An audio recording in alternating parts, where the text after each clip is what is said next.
Hello and welcome to Game Changer Live. We were created to inspire you with topics of positivity, coaching, mindset, and more. We go live every Wednesday at 3:30 p.m. Pacific Standard Time, which is 6:30 Eastern Standard Time, and we bring guests on the second and fourth Wednesday of each month.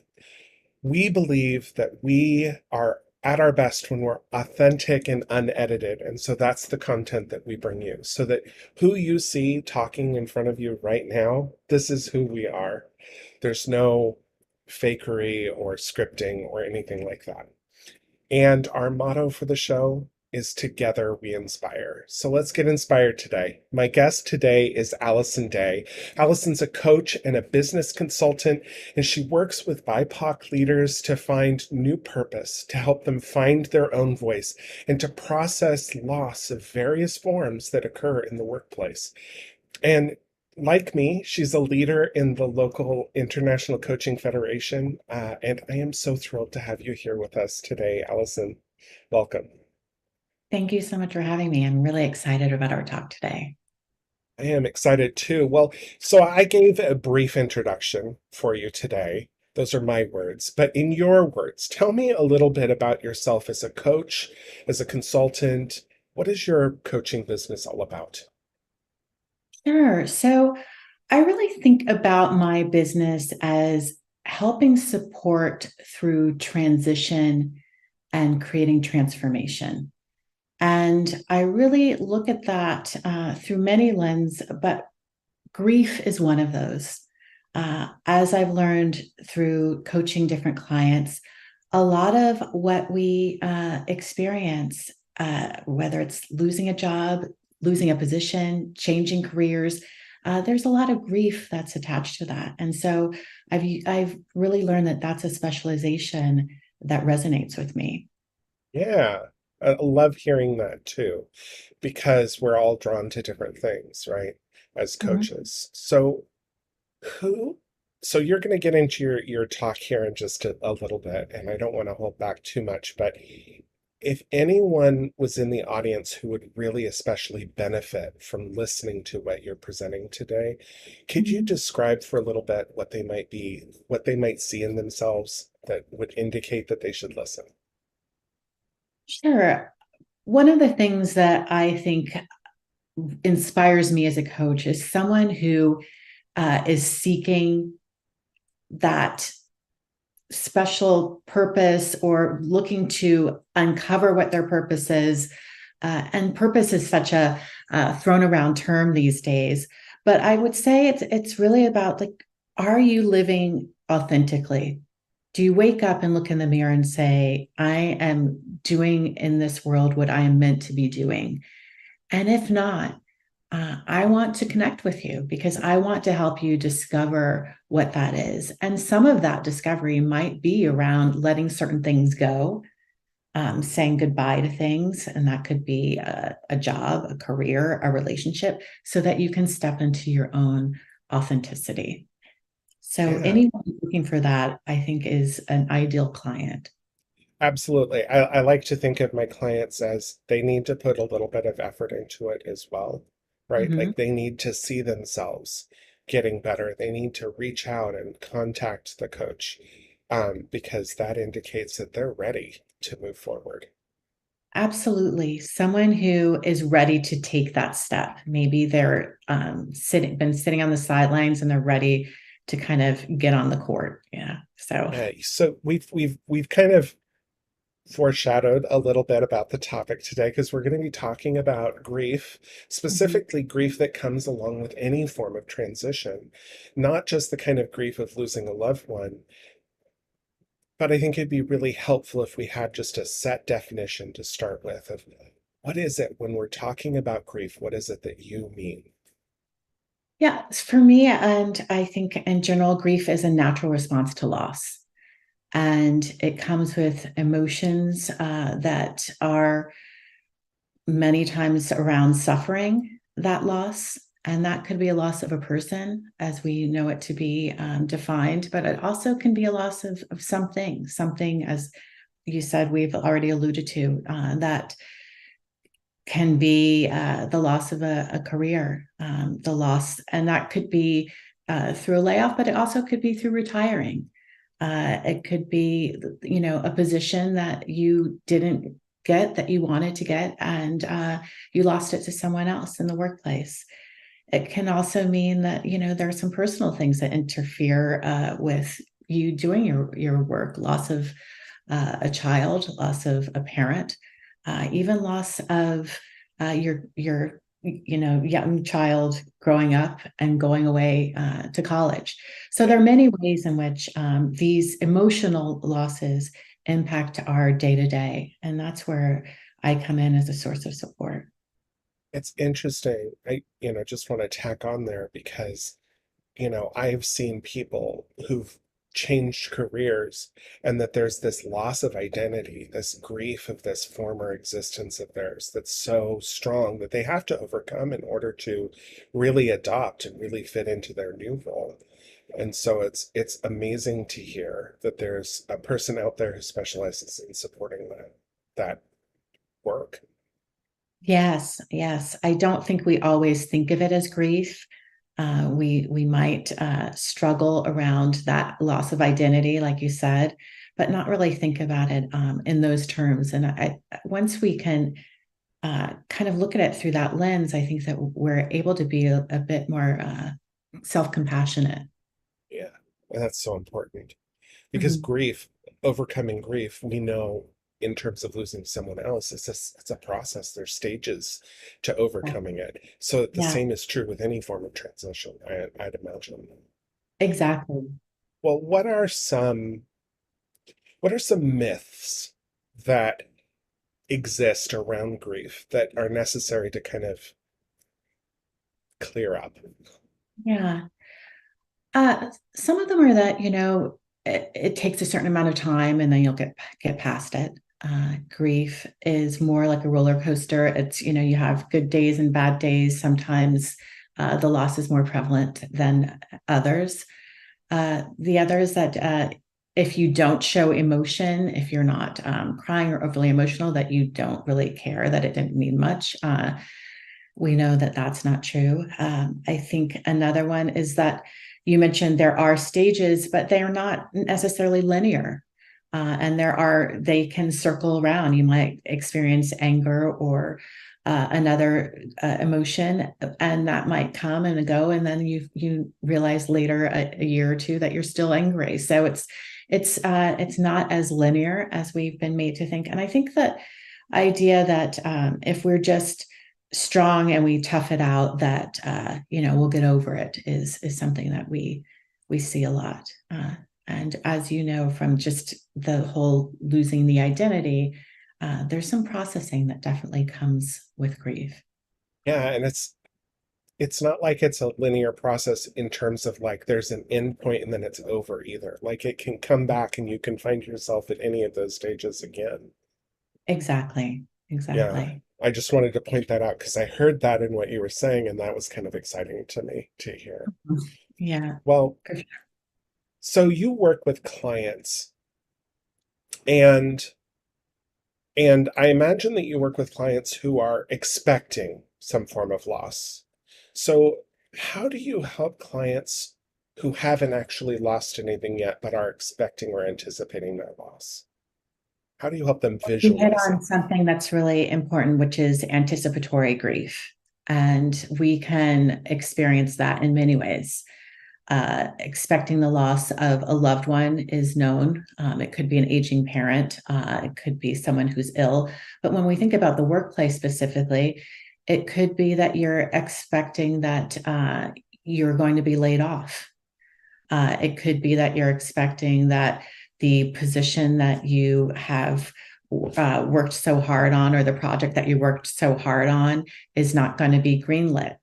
So there are ways in which we experience loss all the time in the workplace that we don't think about it. It could be just a certain recognition at work that we didn't receive, and there's this feeling of not meeting the expectations that we set for ourselves. So there's definitely anticipatory grief around the promotion that was never received, or the idea that you thought you would be at a certain point in your career at a certain age and you're not. And so there is, loss that feelings of loss that come with those elements as well. And really, as I'm sure you know through your coaching, are important areas to process. Yeah.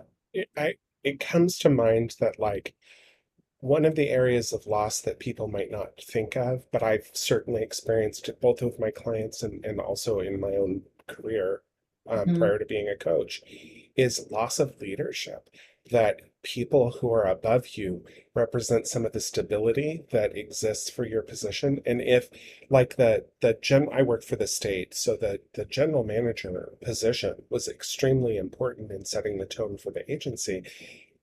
But if that position was changed, it could be major upheaval and change for the Yeah. whole agency. And that kind of is a loss of sorts Mhm. as well. And being Of conscious of that, I think, is so important. certain leaders and also, a change of a workplace culture. You could have worked for a small company, and as it's grown, the culture has changed. And you'll find that sometimes many people get stuck in the way things used to be for the company and aren't able to move forward or transition into a new way of being if the company's acquired or what have you. So there is that feeling too that really can get people stuck. One of the things that I think you and I are both members in the International Coaching Federation, which has a huge emphasis on the ethics around coaching, around a separation between what counseling or therapy is and coaching is. And when we talk about a subject like grief, those borders can feel a little blurred because we're dealing Mhm. with a heavy emotional topic. Um, what would lead what would lead one of your clients to seek out a grief coach as opposed to more of the traditional mental wellness or mental health or therapy or counseling? That's a great question. I would say grief coaching is really about visualizing a future uh, that is moving forward. So it's less about processing the weight of the grief, the past life or experience that you had. It's really about how are we going to move forward, knowing that you have experienced this loss. What do you want your life to look like? So you lost your job. What does your next step look like? Do you look for something in the same field? Do you branch out to something different? Do you start your own business? Let's visualize what that future can look like. You lost your husband. What do you think you want to do next? Do you want to think about maybe dating sometime in the future? Do you want to maybe downsize your home and go travel? There are so many things that you lose with grief, but there are also things that you can gain. And I think as a coach, it's really helping someone get through the pain and really start to visualize what life can look like with this grief, but from a different, lighter perspective.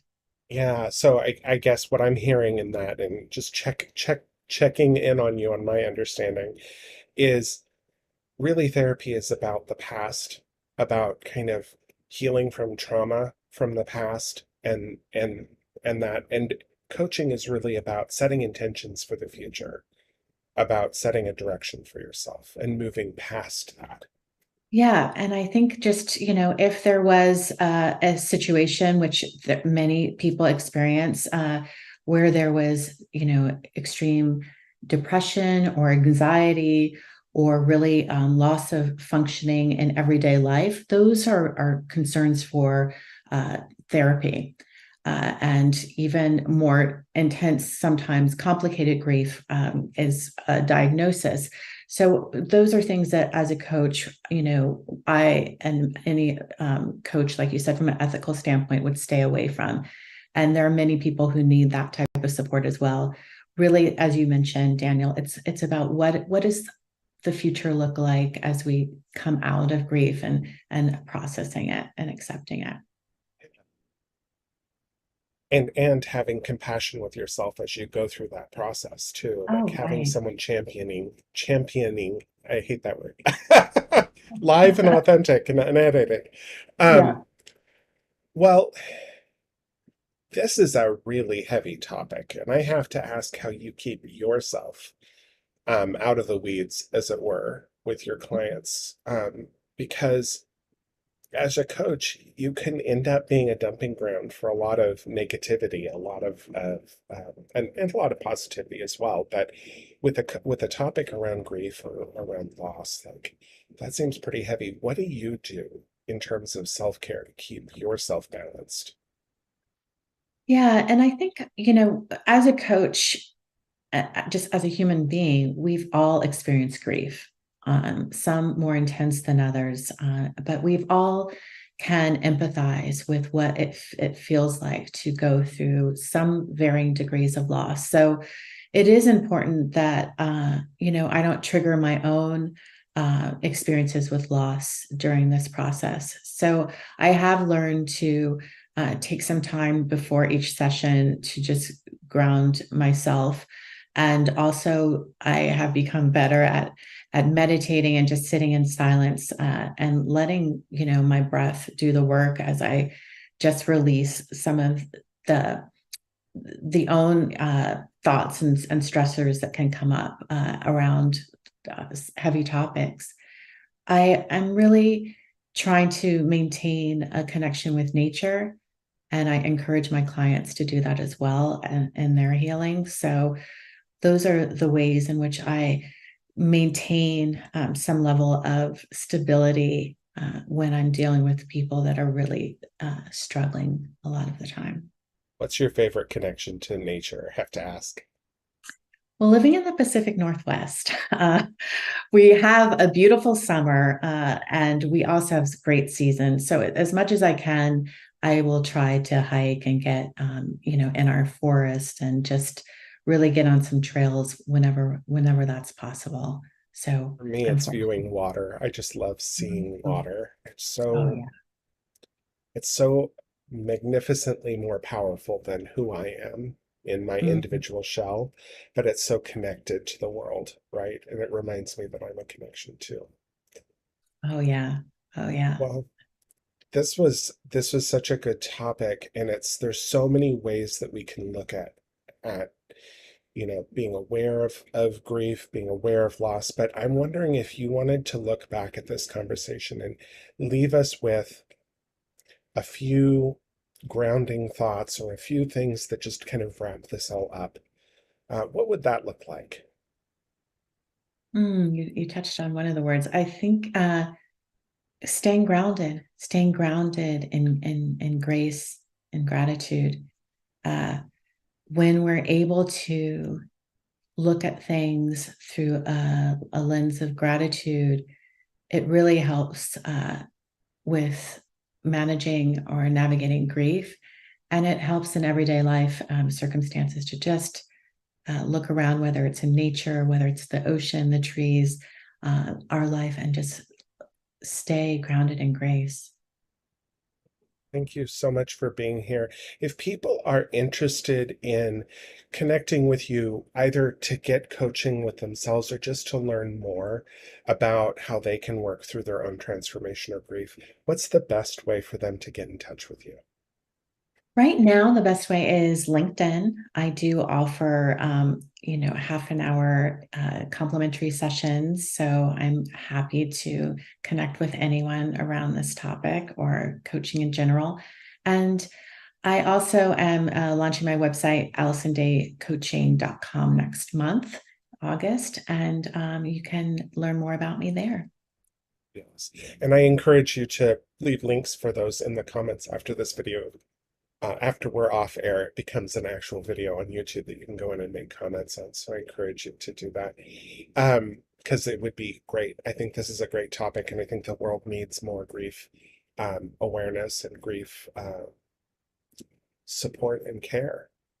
Thank you so much for being here with us today, Alyson. It was a pleasure. And thank you to the audience for being here and listening to Alyson talk about grief, talk about working with grief in the workplace and beyond. Thank you so much for being here. If you could just take a moment out of your day to like this video so that more people are introduced to this topic, and to subscribe to the channel for more authentic and unedited content. We're live every week on Wednesday at 3:30, and I'll be here next week for that. So I'll see you then. Bye.